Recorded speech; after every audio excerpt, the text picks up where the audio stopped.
How to use Gamepad on Genshin Impact Android. Hi there, welcome back to the channel.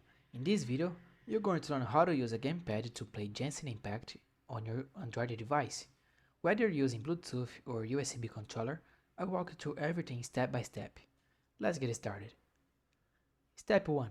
Connect your gamepad. First, connect your gamepad to your Android device. If you're using a Bluetooth controller like an Xbox or PlayStation 1, go to your phone settings, Bluetooth, turn on your controller, and pair it.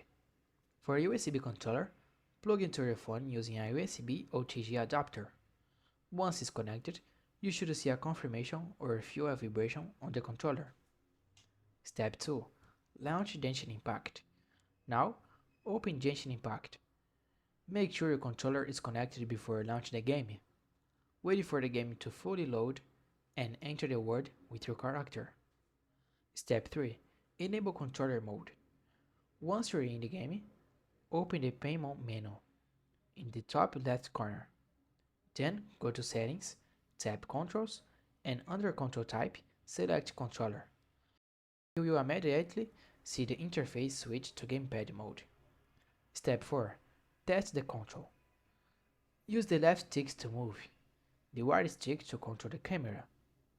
The face buttons let you jump, attack, and interact.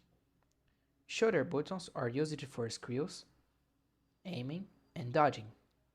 If something doesn't work right away, try reconnecting the controller or restarting the game.